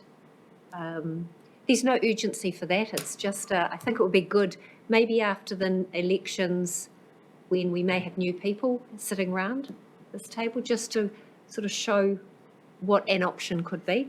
And second to that, I'm wondering, is there an opportunity for us to influence the Crown? Because they've come out with their plan, but unfortunately they still haven't answered the one question we wanted them to hopefully to answer, which is in this space. So those are just my two, I guess they're more comments than questions. Okay. So maybe, Chair, just to clarify on the first question, we have two options there. One, we can recirculate that information, or we could represent that information formally. So I guess that was just a clarification. I'll leave that for staff to work out what is the best result, the best outcome. Okay. That must have been more than 3 years ago, because I can't remember seeing it. Well, through the chair, we did look at that, you're right, but it might have been more than 3 years ago. Okay. Yeah, but we can dig it out and go over it, and I'm just thinking it's been some time since that was looked at, and we may even get some more updated experience or advice we could call on to say how did you find this? If you recall, actually, Graham Hanson back in the day went to the UK. Oh, I see Oh, it. I'll go. Yeah, Alana. Can I suggest Anna's got a fair hand up as well. a site visit? Would be quite useful. Yeah. Well, Chris has actually been offered to the Dutch option, and even Oh, I can go I'll there. him go lending a that way. hand, you can go there too. You go on the same trip. Yeah. Rick? I think just rather than, I agree that an update of what's going on around the world would be good. I'm not sure that I'd be overly focused on Britain, given that they thought Brexit was a good idea. But I'm sure we're all going to have, everywhere is going to be grappling with this. Seriously, even in the United States, it's started to grapple, so we need to see what people are doing. As for influencing central government, I think we're in a very good position to do that, better than we were before. I would have thought that maybe some inquiry of MFE as to what they have as a worldwide scan on how various jurisdictions are approaching this. They would probably, I would be surprised if they didn't already have done a good deal of work on this, and rather than try and recreate it ourselves, go and ask them for what they've got, because I think they would be really helpful and informative. Because as I suspect, as we've got a dynamic coastal environment, we're going to have a dynamic and ever-changing response to it. As the problem gets bigger and bigger, the way in which people respond to it will change. The last thing I'd say is that Al and I had I thought, a very interesting meeting of minds over the difference between costs and losses. And we had a discussion with our people, and I was a bit disappointed to find that the report's commentary was more about costs, and no one talked about a loss. That was sort of kind of irritated me, really. So it's as if we hadn't had a conversation. So someone might want to talk to Tonkin Taylor and say that when they submit reports for feedback, it's kind of helpful if the feedback, where it's firmly held and well grounded, is taken into account. Because if they are as blind and as unhearing to us how do we think that they're going to be with other people who interact with them? You with me? So it was like a discussion with the deaf.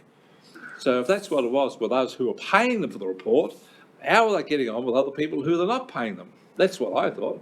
Well, I thought that we as a joint committee actually had asked them to actually change the wording. Yeah, that's exactly right. There's been a raft of changes. Was that not one of them that they implemented? I Were understand. you maybe reading an old version, Rick? That was what was reported in the paper. I saw this, the paper report came about cost. Yeah. We talked about loss here. Yeah. So I don't know whether it was the reporter had suddenly changed the words around, or whether it was just the basis on which they fed the information hadn't changed. Anyway, It talks in the paper about losses. So, Chair, to clarify, those changes were made to the Tonkin and Taylor report. how did it get into the paper about costs then? That's the question to the reporter, I guess. We provide input to a lot of that reporting, but they don't always say what the information we give them, and quite often they take portions of the information. Okay. I withdraw my comments on that. Okay, excellent. Any other comments, questions? If not, then can somebody move the motion that we accept this workstreams update? Malcolm, Tanya, all those in favour? Can't have two from the same council. Okay, Oh. don't have two from the same council. I will. Thank you, Second. much appreciated. All those in favour say aye. Aye. Against? Ayes have it. Okay, then we go to project managers update. Thank you, Chair. Nearly there. Nearly there. So, as usual, the dashboard's there. I've got no reds right now, at least I don't think I do, which is good. The two yellows, the under stress ones, are the project timeline and the comms and engagement, with, I guess, the notes here as to why I think those are still under some stress. I think really pleasingly, we've got this LGA consultation process all the way through now, subject to hearings and deliberations later this month, as Chris has reported on. So that's shifted to a green, the LGA consultation one. Otherwise, that's all pretty self-explanatory, I think. I'll touch briefly on budget reporting. So new financial year, obviously, for the last year, we were about 27,000 underspent for the year. So reasonably accurate overall. I think the slight underspend really comes down to the fact that we kept changing our process for how to consult on this thing and what we were consulting on. So in the end, we got there with a slightly different process. The budget for this year has all been drawn up and allocated to different boxes, if you like, or envelopes. There are 10 of them listed there in my paragraph 10. I haven't got the numbers there because typically we don't do those detailed sort of budget reporting up to this table, but happy to talk about it if you have any questions. And the last thing I'll touch on to respond to a question from Councillor Kerr earlier on around timeframes. Perhaps I'll pause for questions, then I'll come back to that as I can. I'll leave my questions to when you come back to. Okay. Any questions on the general update before I go to the timeline? Any questions? I've got a question under item 10.4, design. What does that look like? So that's the work stream we've had in place that Jose leads. So that's all the technical design input. The budget was our most expensive line item, I guess, in the first year of stage 4. Really, we got a line item there for ongoing input from Jose and TNT if required, or others on the technical design questions. For example, when it comes to the triggers work, that's quite technical. So I've got some time set aside in that work stream to support that. So it's really incidental, ongoing technical input. So we don't have a specific area that we're actually building, designing a solution for? So no. So certainly the feeling of the project is we've developed the concept designs. Okay. They've enabled us to come up with some robust estimates.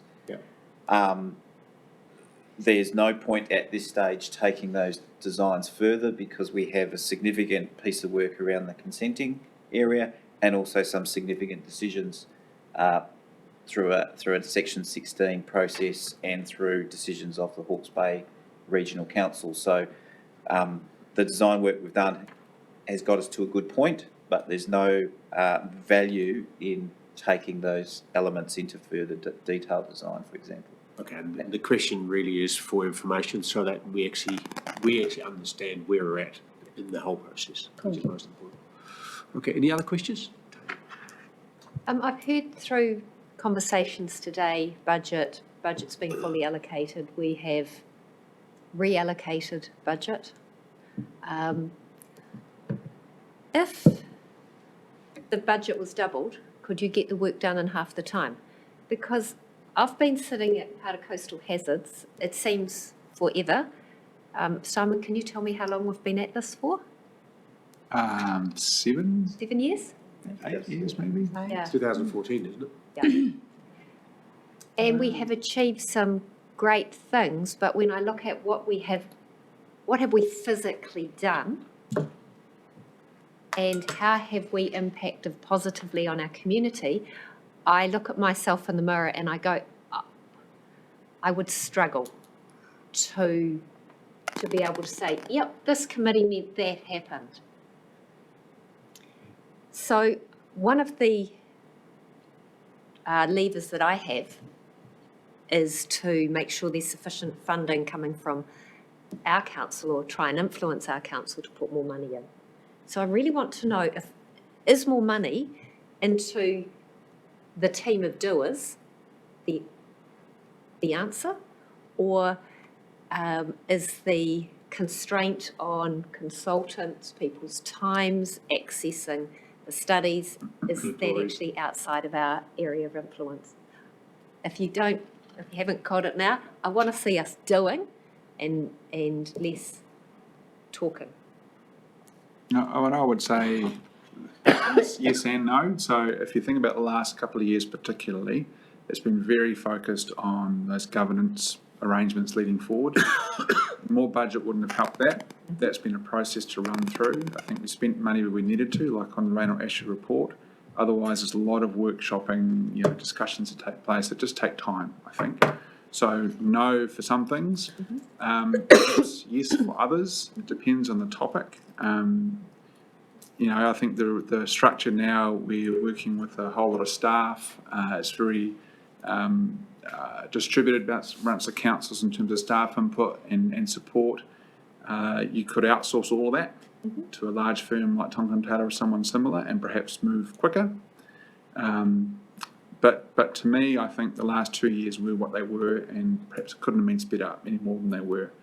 The next 12 months will be busy and getting towards a very sharp end now that we've got, we hope, HBRC confirmed. That was a key puzzle to really focus now on let's get rolling again. So I get the frustration. I think the next 12 months are going to be crucial. I think there's sufficient budget for those 12 months. In my mind, the big spending really comes when we get into the consenting construction phase, which will come later. So it's not a clear answer, but those are my thoughts anyway. Have you got anything to add, Chris? No, Simon, look, I would probably agree with the comments, and I think we're being very hard on ourselves if we think, what have we delivered? We clearly have delivered an expression of what the hazard is. So we've defined to our communities what are the impacts of climate change, erosion, sea level rise. Some communities are just starting on that journey, and we've had that information for some time. All of that information is available to the public. We've got a very clear plan going forward. We've got clarity on our position in terms of responsibility going forward. When we look at the central government's timeline for that, that's still several years out to develop that legislation. We've made a decision to act ahead of central government. Yeah. We've participated with central government in some of their case studies and some influence into this work directly. So I think we have achieved quite a lot. And the next couple of years, we are on the railroad tracks through statutory process to get it up and running. So adding money won't necessarily make that go any faster. But certainly with the money we have now, we're trying to ensure that we're well prepared through that background ecology and environmental work. So when we come to start the consenting process, we've at least got a background of information to start with. So we are ahead of the curve. Triggers and signals, no one else has done it. So it does take a bit of time to work with the community, take the community on the journey with us, rather than just direct that this is what we're doing. So, you know, I think we've actually achieved quite a lot when you put it in those terms. But yeah, we're definitely ahead of the curve, and so it does take a bit longer to work through all of these issues. I agree absolutely with that. I'm not sure what the purpose of your question is, Tanya. I think you're being a little bit provocative here to sort of convince me I'm wrong, and I'll do that. George Washington once said, if I was given 10 hours to chop down a tree, I'd spend the first 9 sharpening the axe. So preparation and planning, getting all the things done right first is the most important. It's my observation that Kiwis would normally say, for the same task, they spend the first 9 hours hacking at the tree, and the last hour swearing at the axe and trying to sharpen it. So we're so used to just going and doing things, we don't get our prior preparation and planning done. So what we've done, I think, has been quite remarkable. It's a difficult area because you've got to use abstract nouns to describe it. Governance is an abstract noun. I mean, what is it? Well, it's very hard to define, but the reality of it is it's in this environment, a big challenge. So you go back and over 50 years of local government in Hawke's Bay, find another example of where the 3 councils have agreed on a single entity and a single strategy. I doubt you'll ever find it.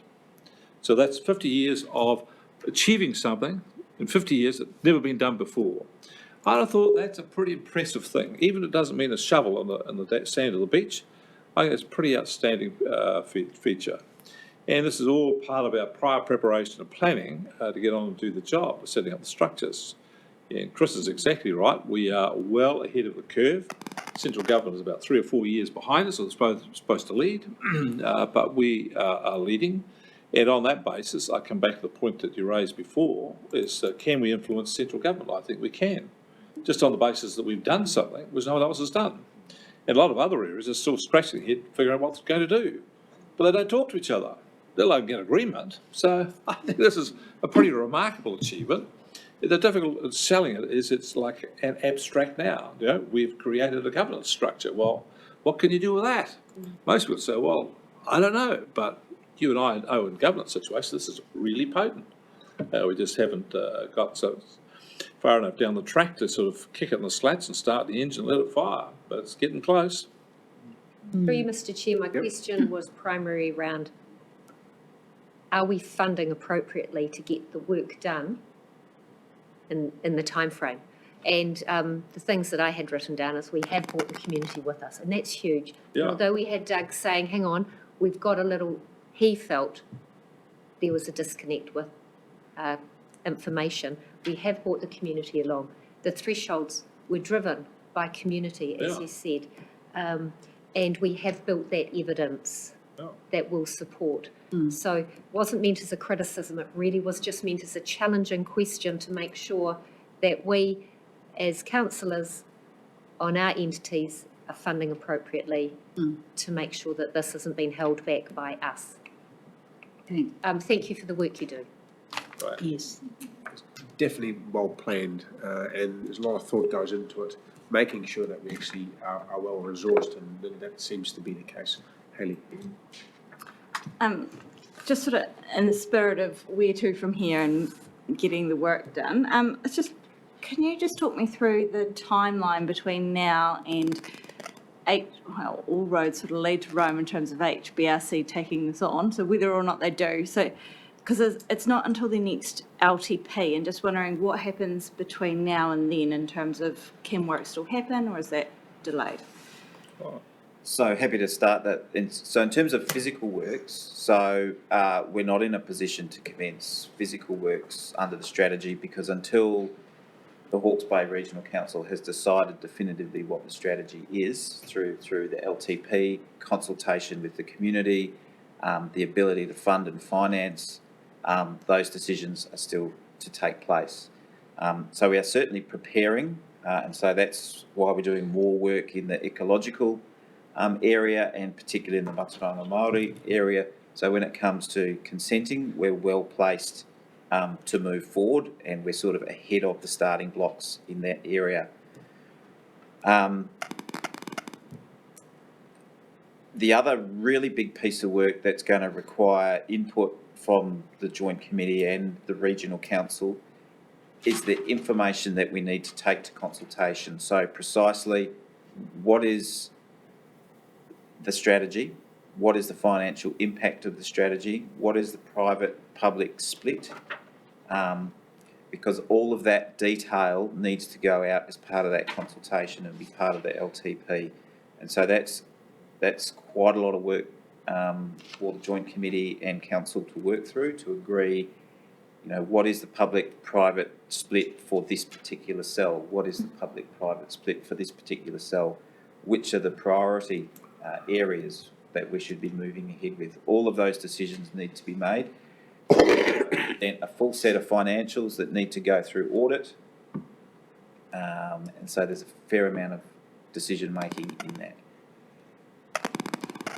So that work's going on from now, and we're aiming to have that all ready for HBRC's LTP, which is when? So for the LTP, it'll pretty much have to be done and dusted by the calendar end of 2023 or slightly before.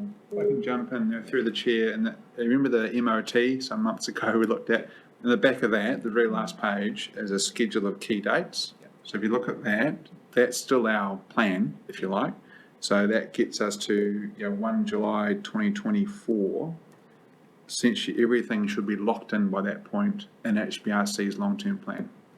That's kind of the key end point. And working back from that, there's a bunch of key steps also in the MOT schedule. And that goes also to Councillor Kerr's question around what is our critical path and key steps from here. And there's some concerns raised around, can we meet those timeframes in the MOT? And my answer would be we're still on track for that with one exception. And is that in the MOT schedule is a date there around 31st of March next year was when the strategy would be notified. So that won't happen. We're targeting August now. I think if we didn't have elections in the middle, they might be more realistic. But, we've got one more Joint Committee meeting before elections. We probably won't meet again until sort of December. There's a lot of work, as Chris mentions, around that funding split through with both this committee and the Regional Council. So the target is August next year to notify the proposed strategy leading into a HBRC LTP process. Good, excellent. Does that answer your question that you? Yeah, so it'll be, as you said, re-establishing a joint committee after the elections. We'll need to understand who approves the strategy. Will we approve it before the Regional Council, or will just be the Regional Council? These are just some notes I've written down. Some of those major tasks, when will they be approved? Who will do the approving of them? Then there'll be an implementation plan. Also, as I said in my previous question, considering the capacity of you and your teams to be able to do this work, and also that funding question earlier. So through the chair, the first question, our terms of reference for this committee stay the same. Yeah. And in that, you have a role to recommend a strategy. It was to all three councils. We're zeroing in now on that being to HBRC. So in my view, that hasn't changed. This committee will still recommend that. I think the key piece now is this funding element, which we must work closely with HBRC on. That's going to be in their LTP. So it's a bit of both, but this committee has a strong role between now and then on working on what is the strategy to put up to HBRC. I just want to go back to Tanya's question, mate, just to get clarification. So as I understand it, HBRC itself will confirm the strategy, decide the strategy, but we have previously made a resolution, we as a committee will make a recommendation to them about what our view is and set that. So that will be our recommendation to them. Because it will be to HBRC for HBRC to confirm the strategy, because it will be the one agency which carries it out. So it must be its decision alone. And is there an expectation that our individual councils will be informing us to come through and recommend? So I just trying to work out how far back we go. Well, I Is there would- an expectation that Hastings District Council will endorse the draft strategy before I endorse the draft strategy at this table to then, yeah, that's part of the questioning. Well, I would have thought that you, as, this is a representative body, so you would appear here as representing Hastings District Council. How you conduct your representative function within Hastings District Council will be entirely up to you. If you want it to be endorsed by them and passed you to forward here, fine. If Hastings District Council is happy for you to turn up here and make use your best judgment of what you think, as long as it's authorised for that, well, that's fine too. But at the end, so how many steps you want to put on it is as many as you wish to make.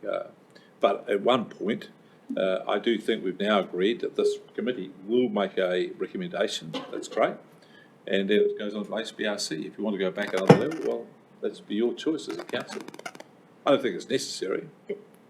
Through you, Mr Chair, is it in terms of reference or any memorandum of transition? Do you know? How that process works, you mean?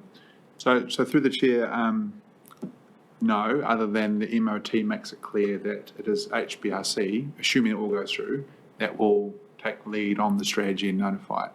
But my suggestion is that once we clear HBRC's position at the end of the month, perhaps we should look at updating our terms of reference to reflect this arrangement. So currently, the way it's always worked in the past is this committee recommends to all three councils. So all major decisions have gone that way, recommended here, decided individually. That's been part of the clunkiness, I think, of this point. That's now changing to one point. So I think we could get our terms of reference a bit tidier to clarify how that works, including whether, as you suggest, that should be a change in how you as individual members recommend, whether that's a debate first and then here. We can work through that perhaps at a workshop with a proposed updated terms of reference. Well, mate. Owen? Yeah, another question on the MOT. You mentioned the 31st of March 2023. There's another date in there, 1st of July 2023, which is transfer of assets to HBRC, isn't it? So that's confirming the agreement to transfer, which is the 31st of July 2023. Yeah. So that'd be the detailed arrangements around exactly what is transferring, you know, what its value is, how its maintenance has occurred, all those things is a specific agreement. But it does beg the question, if in the end the strategy is let nature take its course, there is no need to transfer assets. I don't, Well, we haven't made the decision to let nature take its course. I know, so why are we transferring assets before we make a decision?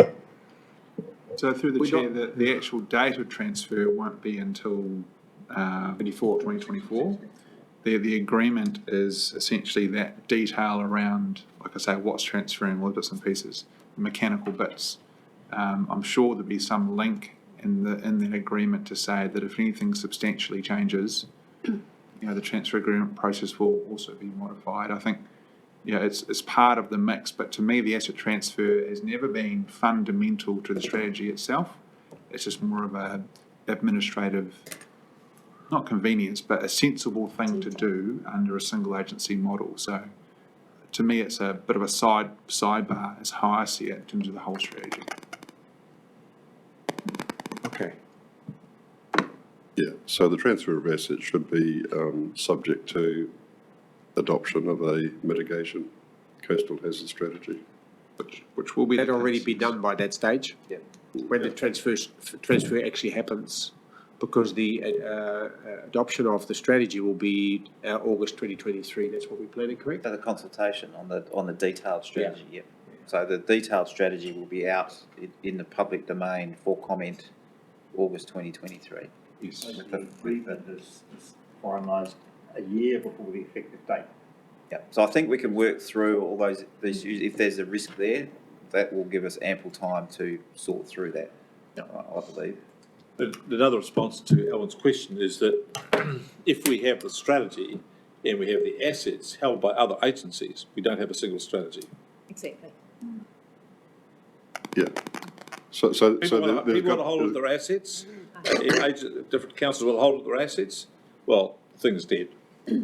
Yeah, but I don't think that's the question that Owen is putting forward. Yeah, that's, I accept what you're saying, but I'm just saying from the other point of view, I don't think it's clear in the memorandum of transition. I think I don't want to take this too long, because we're already over time. I've noticed that. What we should be doing, plus it's a health hazard. I'm freezing. I started. That's freezing down there. Anyway, what we should be doing is we should actually clearly articulate in a document, in a paper, the timeline, okay, for next meeting, and we'll have the discussion then. So we know exactly what we can expect, because we have had a change from S16 to the S82, and that actually has thrown us a little bit. So let's actually reconvene that particular thinking and discussion at our next meeting. So if we can have an action point that Chris, your team maybe, or Simon can come up with a new timeline. So I think what would be really useful is we just present the key milestones and any fine tuning of those milestones. Okay. Yeah, that's what we'll do. And Chair, in combination with the workshop and in terms of reference tweaks to reflect the new arrangements. We do those both in combination, it's probably a sensible conversation. Okay, no, that's good. Stephen, with the elections, of course, all joint committees cease and have to be reconstituted by the triennial agreement, which is the opportunity automatically for review of terms of reference and appointment. And so that's the right time to do it. Before elections, No, After. with the new joint committee. Well, it kind of, I'm not sure I agree with that. It could do it both ways, but I would have thought having it done beforehand, and then should the councils decide to reconvene and do it, the work is complete and handed on to the new committee starting. I'd have thought it'd been quite a good process. Yeah, there's no reason why you can't set an intent before the election. Yeah. So do the work and so when the new committee, however it's changed, starts up, they know exactly where we got to. From memory, last time, what we did was actually at the new start of the training is that we looked at the terms of reference, if there's any issues that we needed to change, otherwise we just carried on as Kind of suggesting the same thing. okay, excellent. Hayley, you've had your hand up for quite a while now, and everybody's been very rude, and as a chair, I haven't done my job well. Oh, The floor is yours.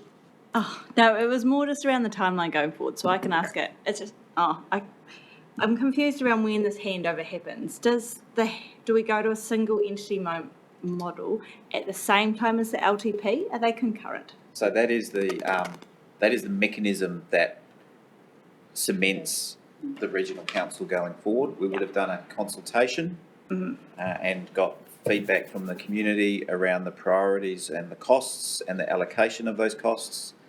That would all be built into the LTP, and then once the LTP is agreed, there's an agreed strategy going forward that's funded, etc. So that's the key date. Until then, we need to continue it in our budgets.